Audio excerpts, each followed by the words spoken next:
It's a status update of the committee overseeing the implementation of the 10-point agenda and the NADCO report. Ladies and gentlemen, on the 18th of August 2025, this committee that is overseeing the implementation of the 10-point agenda and the NADCO report was officially inaugurated at the joint parliamentary group meeting of ODM party and UDA party held at the KCB grounds in Karen. During this meeting, the committee outlined its scope of mandate in guiding the implementation of the issues Kenyans had raised in the street protests of 2023-2024 that culminated in the Gen Z uprising, where unfortunately lives were lost, many were injured, and there was destruction of property. During this time, the country was on the brink of the precipice. There was a state of suspended animation and nothing was working. It took the bold and selfless decision by our country's foremost political leaders, His Excellency President William Ruto, and the Right Honorable Raila Amolo Odinga, may his soul continue to rest in peace, to put differences aside and put the country first. The 10-point agenda, signed by the two party leaders, His Excellency, the President Dr. William Samoei Ruto, UDA party, and the late Right Honorable Raila Amolo Odinga ODM party in March of 2025, together with the report by the National Dialogue Committee, NADCO, formed the basis of our engagement. This is a national as well as political exercise. It not only touches on the issues from the two mentioned political parties, but if you look across all the parties and all the issues, if you look at whole of the 10-point agenda and the NADCO report, indeed, it concerns us all as Kenyans. It is aimed at unifying the nation, bridging the existing intergenerational gaps, ensuring equality and equitable distribution of resources, dignity for human life, respect for the rule of law, among others. The process is spearheaded and closely monitored by the two political parties under the Memorandum of Understanding that the two leaders signed. It is unfortunate that the key person in this process, the Right Honorable Raila Amolo Odinga, departed from us, but his spirit continues to drive and motivate the process. The agenda of the committee, as well as laying the framework for our engagement. During the period, we have had meetings with various government and non-governmental organizations with the aim of gathering information as well as acquainting us with the useful content that will form part of our final report to be presented to the two principals, His Excellency, the President, Dr. William Ruto, and the new party leader of ODM party, Senator Dr. Oburu Oginga, at the end of our term in office, and specifically on the 7th of March, when we are meant to give the report. In the evening of last year, we had a retreat at a hotel in Machakos County, which was facilitated by our partner, the Center for Multi-Party Democracy, CMD, in early December. This retreat gave us time to reflect on our task and what is needed for us, considering the whole country is awaiting the outcome of our engagements. Rightly so, I think, because this engagement will allow us to give an overarching information to the whole of the nation about where we are in a process that we are all engaged in. That is the NADCO report itself and the 10-point agenda in addressing the implementing position, the challenges that might come across, where we are, addressing how best can we move forward, so that at the end of the day, the NADCO report and the 10-point agenda is not just a statement that has been put out there, but it's a reality that we continue going to look back at and assess where we are and keep improving ourselves as the nation seeks to attain what is in the NADCO report of November 2023 and the 10-point agenda. Since then, we have had meetings with government ministries, state departments, government agencies, constitutional commissions, human rights bodies, and civil society organizations. These include a meeting with the CS for National Treasury, Honorable John Badi, a meeting with the Head of Public Service, Mr. Felix Koskei, the Principal Secretary for Justice, Human Rights and Constitutional Affairs, Madam Judith Pareno, the National Gender and Equality Commission, the Kenya National Commission on Human Rights, the Council of Economic Advisors, and the National Cohesion and Integration Commission. We have also held meetings with Cabinet Secretary for Water, Sanitation and Irrigation, Engineer Eric Murithi Muga, and the Controller of Budget, Dr. Margaret Nyakango, and her team. This morning, the committee had engagements with the National Police Service Commission, where we had fruitful discussion on matters to do with human rights and the freedom of association under Article 37 of the Constitution of Kenya. We also had a meeting with the Principal Secretary for the State Department of Parliamentary Affairs in the Office of the Prime Cabinet Secretary. Her name is Ms. Aurelia Rono. These engagements are ongoing, and in them, we are gathering very useful insights that will help this country move forward. In all these engagements, we are going to specific areas as implementing organizations that we are moving to in the NADCO report and issues that have and what to be addressed, to see the progress for these and have discussions across these. So these engagements that are going on are going to be very useful for us to collect our data and present the status quo of the implementation of the NADCO report 2023 and the 10-point agenda. Beginning next month, we shall move on to a very important part of our work as a committee, and that's the countrywide stakeholder engagements, where we intend to meet Kenyans right in the grassroots to listen to them, because this is an inclusive process and we want everybody to come on board at the various levels to talk about the NADCO report and 10-point agenda and their assessment of its implementation. We'll be able there to exchange ideas and seek the recommendations on the Kenya that we want. These stakeholder forums will be held in all countries' 8 regions, beginning with Mombasa for the coastal counties on Monday, 2nd February 2026. On Wednesday, 4th February 2026, wananchi from the counties of Siaya, Homa Bay, Migori, and Kisumu shall present their views in Kisumu town, while those from Nyamira and Kisii will have a date with this committee on Thursday, 5th February 2026. On Friday, 6th February, we shall have an engagement with the people of western counties of Busia, Bungoma, Vihiga, and Kakamega, and this will be at Kakamega town, before moving to North Rift region, where we shall meet Kenyans from Uasin Gishu, Nandi, Elgeyo Marakwet, Trans Nzoia, West Pokot, and Turkana, and this will be in Eldoret town on Saturday, the 7th, 2026.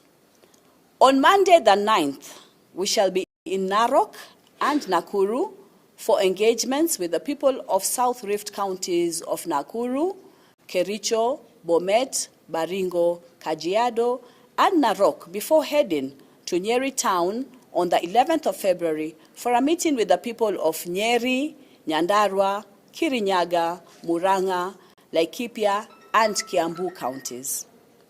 On Thursday, the 12th of February, the committee will pitch tent in Meru town to listen to the people of Mount Kenya East and Upper Eastern counties of Meru, Embu, Tharaka Nithi, Isiolo, and Marsabit before heading down to lower eastern counties of Machakos, Kitui, and Makueni counties in Machakos town on Saturday, the 14th, 2026.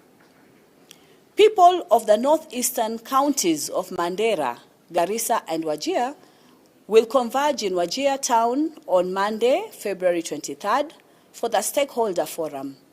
We intend to finish our nationwide tour with a mega stakeholder meeting for Nairobi region right here at the Kenyatta International Convention Center, KICC, and that will be on Wednesday, February 25th, 2026. This itinerary and the agenda for our engagements will be published in the local dailies tomorrow for the perusal of members of the public. We encourage members of the public to turn out in their numbers, speak to us generously, air their views, and together we shall help build the Kenya that will be favorable to all of us. Right now, we are standing at KICC, and behind us here is the Magadi room, where we will also be receiving memorandum from the public. Any Kenyan who wants to address a particular issue on the NADCO report and the 10-point agenda on any issue, please feel welcome to participate so that you can come on board to do this.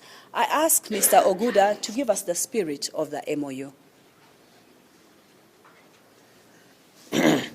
Ladies and gentlemen of the press, thank you so much for coming in to stay with us here. We do really appreciate the role that you've played, especially members of the Fourth Estate, when it comes to working with the committee to ensure that Kenyans get to know the progresses we have made and what is in the need that we intend to share with Kenyans even as we move forward. Mine is to encourage the members of the public that as you send us the memoranda, it will be very important for you to get to acquaint yourself with the memorandum of understanding that was signed by the two principals, because that will then inform the engagement that we are going to have. Remember, this is a national process, and we want to encourage everyone to stick to the issues in the MOU,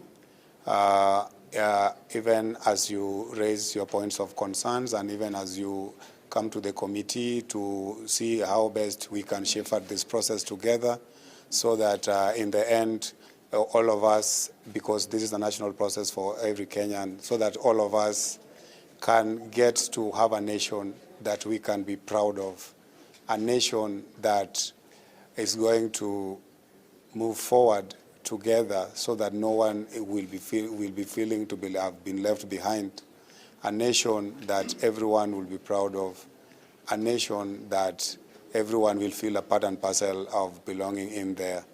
And so as we move forward, because we now start to embarking on the process of going to the people so that we can listen from them, kindly help us, help other Kenyans shepherd this process together. This committee is there for all of you. Do not feel that, some of you or a part of you is not welcome here. This is a committee for all of us. Please feel free to come to us. We are here, as the chairs mentioned, at the Magadi room. Come and deposit your memoranda with us. If you have any questions, we have our contacts there. You will take them there, and then you can see clarifications on further engagements with us. Remember that before the late Raila Odinga left us, he always reminded us to always be cognizant of the spirit of the MOU that he signed with His Excellency the President. And for those of us who loved and adored him, we want to encourage all of us in the spirit of the MOU. Let us come together and help us build this nation together. Thank you so much. Thank you very much. And Honorable Fatuma Ibrahim will give us the inclusivity agenda of this committee. Thank you, Chair. I want to appreciate the presence of this big gathering of the Fourth Estate.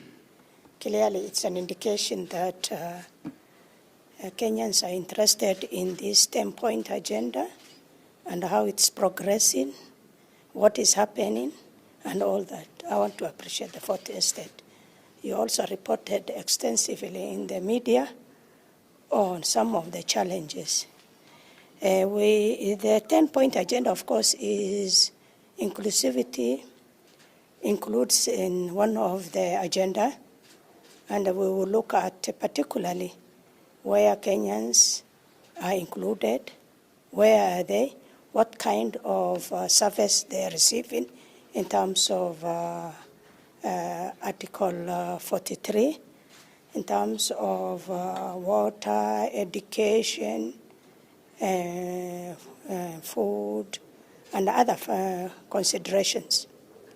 We will look at the inclusivity at the government level, the national level, in terms of disaggregated, in terms of Kenyans, gender, where the youth are, where other groups are there.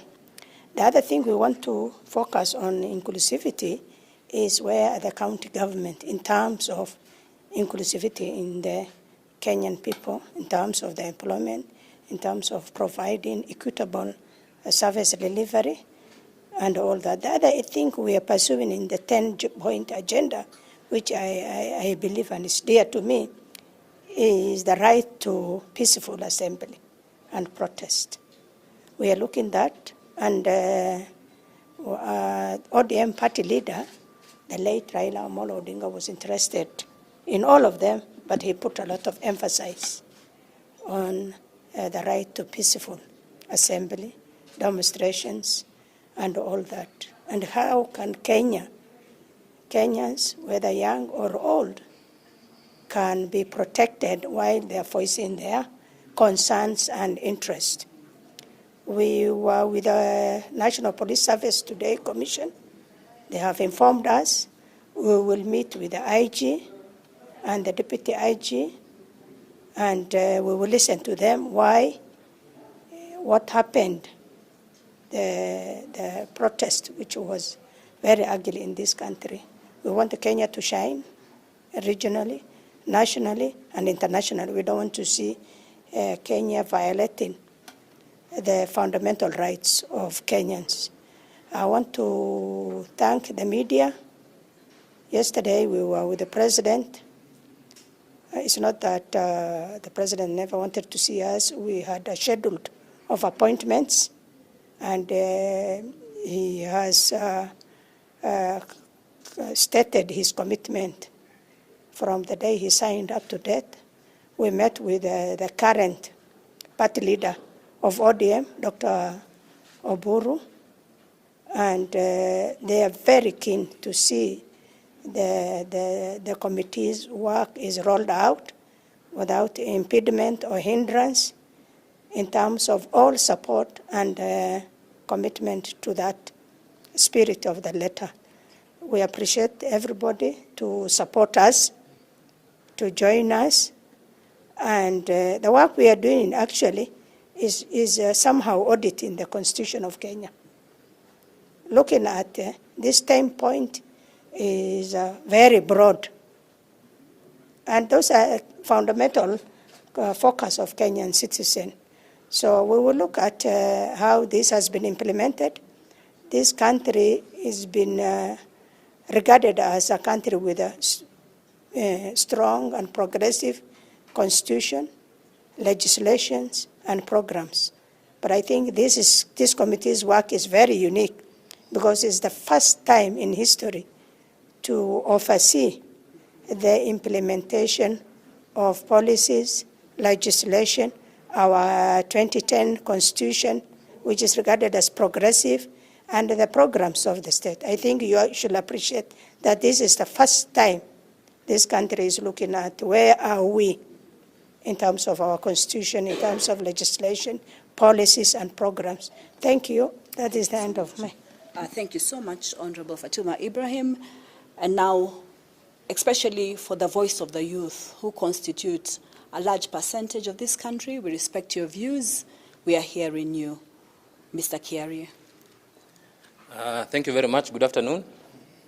and a happy new year to all Kenyans. For those who we have not interacted this year, my name is Kevin Kiarie, a member of this committee. First is to notify Kenyans that I'm the youngest member of this committee. That is showing the commitment of the two principles led by our president of inclusivity, of putting the young people on the table. As it has been announced, we have had several engagements with several stakeholders, most of them being government ministries, departments and agencies, and even independent offices and institutions. And from our last meeting, which we had today with the Parliamentary Affairs, State Department for Parliamentary Affairs, we agreed that there are a number of issues or bills that needs the input of the committee for us to be able to unlock, and even liaising the two state departments, that's the State Department for Youth Affairs and the State Department for Parliamentary Affairs, such as the National Youth Council Act, that for the longest has been an hindrance for the young people's voice being heard in government. We have also agreed on the fast tracking of the Youth Bill and the Creative Economy Bill for our creatives in our country. We have also agreed on the aspect of youth inclusivity in political parties and the subsequent fast track of the political amendment bill, so that we have the voice of young people in political parties to be heard. Again, the congresses of youth of these political parties, the youth congresses of these political parties to be funded.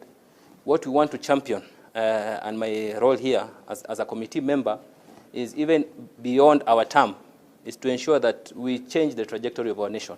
Never again do we want to have a situation whereby one of the agenda items in any government is issues to do with inclusivity of the youth and promotion of the livelihood for the youth.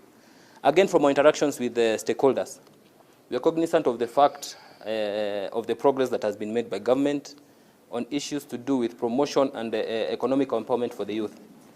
We are looking at one of our stakeholders being the Public Service Commission, so that we talk to them on how we can reduce the number of experience that young people are required when they are applying for jobs. You find, for instance, at the Ministry of Youth Affairs, there's a position of Secretary of Youth Affairs that requires you to have 15 years experience. So for you to get that job, it means you need to be 45 years and above. You are past the youth bracket, yet your principal secretary, who is your boss, is a youth. Some of these raft measures, you'll find them in our final report, and even as we do our periodic report to the principals, like we had yesterday, we are informing them that so far this is where we are, this is where we are heading, and we want to bring every youth, irrespective of your party, whether you're in the United Opposition, whether you support broad-based or not, as long as you're a Kenyan and you're a youth, we are looking forward to hearing from you. We are looking forward to your written memorandum, so that your view and your opinion forms part of taking or changing the trajectory of our nation. Thank you very much. We look forward to interacting with you on February 2nd at Mombasa County as we interact with the youth from Coast Region, that is Lamu, Kilifi, Kwale, Tana River, and Taita Taveta. Asanteni. Thank you very much, Mr. Kiarie. And as this interaction goes on, you will find names that are going to be critical for you to be able to relate with. One is Mr. Meli, who is here. He's the administrator of this committee. And we also have a technical expert called Mr. Adede. So in most of the forums and in most of the communication we'll be making, you'll find their telephone numbers. Please feel free to interact. We have other members we shall shortly introduce, and I allow the Vice Chair, Mr. Bigambo, kindly. Thank you so much. My name is Javas Bigambo, the Vice Chair of the committee. When President William Ruto and the late Raila Odinga signed or established this committee, they were pressing literally the reset button of governance in Kenya. And one of the recommendations emanating from the NADCO report was setting up an entity that will oversee the implementation of the 10-point agenda, or rather the NADCO report, hence the establishment of this committee. Members of the press, you may have noted, just as have we done, that over the past couple of days, there's some communication emerging from a section of politicians indicating that this committee is largely idle, unfacilitated, and that nothing to do with the implementation of the 10-point agenda is going on. As Madam Chair has read out our statement, it is clear, you can see, and we are engaging literally all stakeholders, because we are supposed to engage extensively stakeholders in the Republic of Kenya, including members of the public.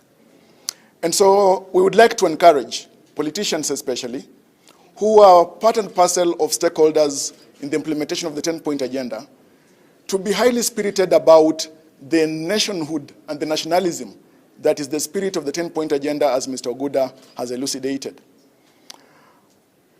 In terms of the implementation, one of the things that we've picked out already, for example, when we met the Treasury Cabinet Secretary, already we are aware that in 2025-2026 financial year, we had zero-based budgeting, contrary to how it was in the past. We have established in our engagement with Parliamentary Affairs in the Office of the Prime Cabinet Secretary, more than 12 pieces of legislation have been passed to implement various recommendations of the NADCO report. Interestingly, as we speak right now, close to 25 bills are laying in abeyance at the Senate or the National Assembly because of various challenges. And you may recall, perhaps, let us inform you, that one of the most important bills that is also laying in abeyance is the bicameral relations bill, which will ease the relations between the Senate and the National Assembly to help lots of legislative work to move forward. And so it is important that this is appreciated. As I move towards the close, I would like to indicate that implementation of the 10-point agenda does not rest only on the shoulders of the national government or the president. Leaders of the executive and the devolved units, the governors, are also part and parcel of this. Protection of devolution, reducing wastage of public resources, fighting corruption, all these need to be done by all public officials and private citizens. So we'd want to encourage that all of us embrace that spirit of the implementation of the 10-point agenda, because as Madam Chair has indicated, these supersede the immediate interests of UDA and ODM. They are national issues of governance. Last year, the government embraced a Pact of Good Governance 2024, which is keen on enhancing good governance in the country. Ningemalizia kwa kusema kwamba kamati hii inazidi kujizatiti katika kuangalia jinsi ambavyo utekelezaji wa ajenda hizi 10 unavyoendelea na wale ambao ni washikadau wakuu ambao ni watekelezaji. Na tungependa kuhimiza wanasiasa, haswa wale ambao pengine msimamo wao wa kisiasa hauko na swala la broad based, kwamba kamati hii ni kamati ya kitaifa, sio kamati ya uegemeo, na ni kamati ambayo inashughulikia masuala ya utaifa na kuhakikisha kwamba inashughulika na kukutana na washikadau mbalimbali, kwamba kazi hii mwishowe itakuwa ya kuinua swala la utawala katika nchi ya Kenya. Nashukuru.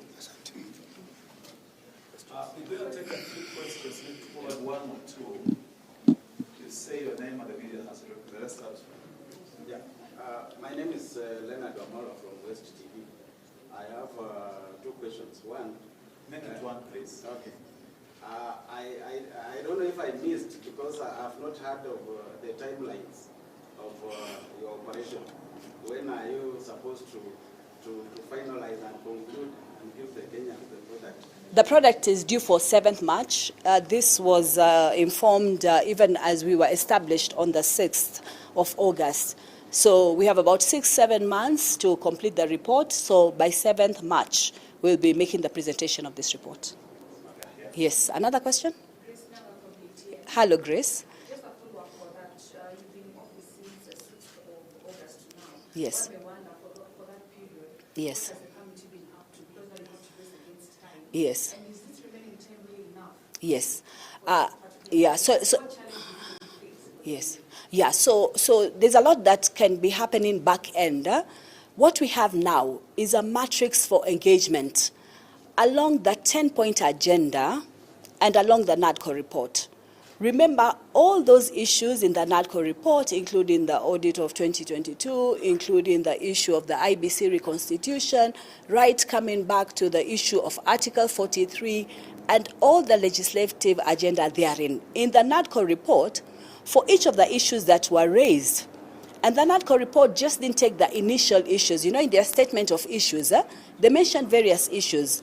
But when the stakeholders came on board, 708 stakeholders, 258 memorandums that they received, 60 stakeholders who were expert stakeholders came back.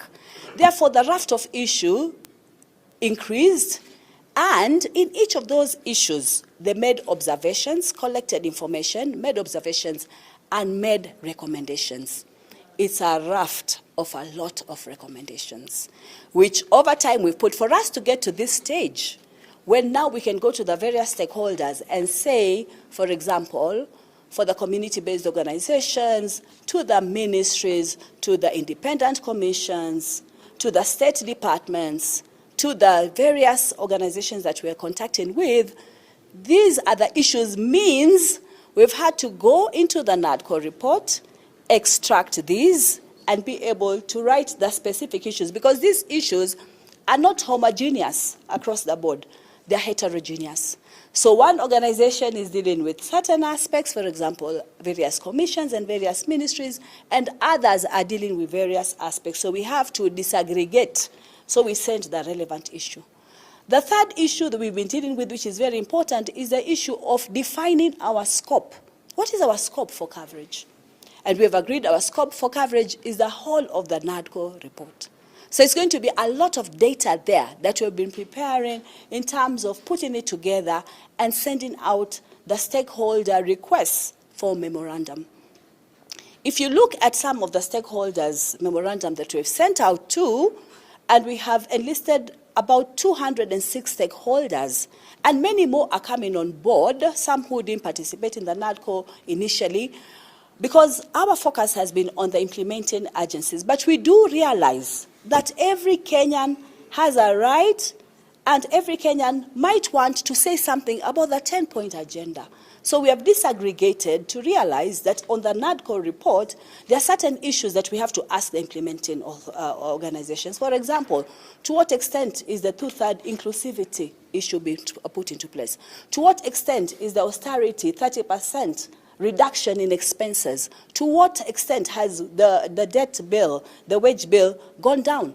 Has it reduced from the 12.06 trillion, for example? Where are we standing? What is happening with devolution and the 415 billion that has been sent into the counties? So it's lots of data. My lady, what is her name? Grace. Yeah? So these are the issues. And to put all this together is very, very important for you to get the right output product. So we do have now the output product, and we will share.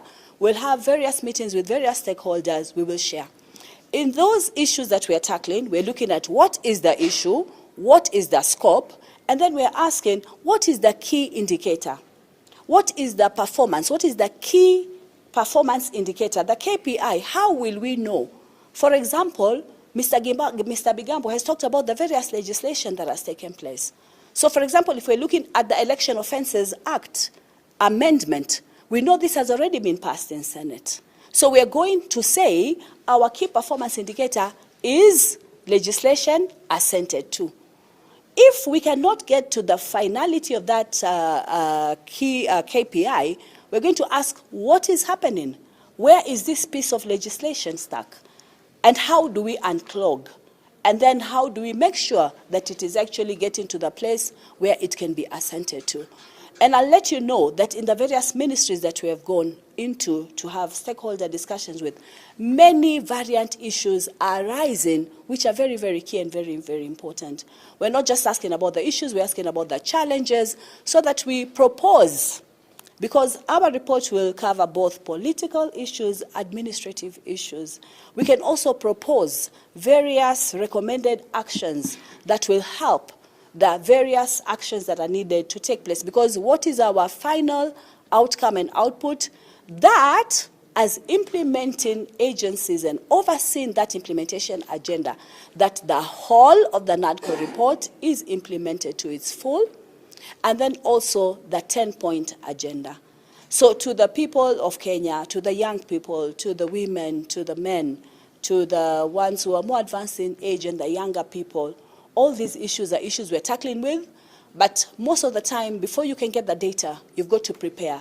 And it's been an extensive preparation process, but from the output that we're able to get out of this, we'll be able to subsume the various areas and be able to give the data from the people who have given this data. We encourage Kenyans, especially those who are able to bring their memorandum, please do so to the Magadi room. We will really appreciate. Chair, And you have also, enough and finances also, to go around the country? sorry, and also, just a minute, and also, before that, yeah, it's all right, it's all right, it's all right, it's all right. So also, when it comes to the various agenda that will be brought, we want to also indicate that we will have also memoranda that can come electronically. There's an email address that has been given that will make it easy to collect the data. Chair, do you have enough finances? Because we all know, and one of these indicated, do you have enough finances to go around the country? We know that those are hindrance of finance. Now, I want to say secured this. enough finances to go I around? want to answer you this way, that this program is being prepared from the political parties, and we have reached this stage where we are going out into the counties to do that. Some provisions have to be put in place before we can make a statement like this. Thank you. Yes. Yes. Kenyans would love to hear what is the status of implementation. You have 2 months in this. Yes. Yes. On a scale of 1 to 10. Yes. Where are we in terms of implementing the 10-point agenda? Yes. Yes. Remember, back there, a senior official, Yes. the National Assembly Minority Leader, said Yes. that 50% are already implemented. Yes. Is that the case? Yes. And lastly, are you also going to achieve the united opposition? Okay, so what I've said is that on the 7th of March, we will have the report put out there. What you're asking for is a scorecard, and that is something this committee is considering for the various issues so that we can give an indication. We have had information and also approaches from stakeholders in the united opposition who would like also to be stakeholders in this process. We are opening this to all Kenyans. We cannot say we don't want from you. What gives us that discretionary power to do that as a committee? We want to receive as much as possible because this is a way in a united format to solve those problems. So we are listening to everybody. We are welcoming any memoranda that comes our way, any insights that are coming our way. We are urging members of the public to speak. And that's why we're going to be collecting the data. In research, we call it triangulation. We're not just going to receive memoranda. We're also going to have public forums. We'll have the people in the counties talk and tell us the issues. We'll have those who can be able to key in via email to do so. So we'll be able to put this together, and we'll be able to relate to where the data is coming from. Last one. Yes, I've got 2 questions. I'm Chris Ovino from One TV Business. All right. Yeah, on the issue about the implementation of the NADCO 10-point agenda, we've had a discussion with the President and the ODM party leader. Is there political goodwill from the President that eventually when this report comes out, it will be implemented, it will not take the route that other reports that are QE report, Doom report has taken? Yeah. And, on the issue of the scale of 1 to 10, maybe you can just give us how far are you in terms of the implementation of the 9 I want to contextualize your question in terms of the mandate that we have. Remember, we have a 2-pronged mandate in that sense of the question you've asked. The principals are the ones who signed the MOU and were part of the team that constituted this team. In the mandate that they have put there and in terms of our operations, if you remember, on the 18th of August, we had the joint PG. Every 2 months, we have to give a report to the principals. These principals are able to see what the committee is doing and consult with committee accordingly. So there's going to be a total of 4 reports. One on the 18th of August, another that came on the 6th of October, another that went out on the 6th of December. These are progress reports. You know, you're looking at the final product as we are going through the process. And then the last report to the principals is going to be on the 6th of February. And then to the nation is going to be on the 7th of March. Thank you very much, members. Have a good afternoon. Yes, so they are our principals, all right? They have sent us for this task, all right?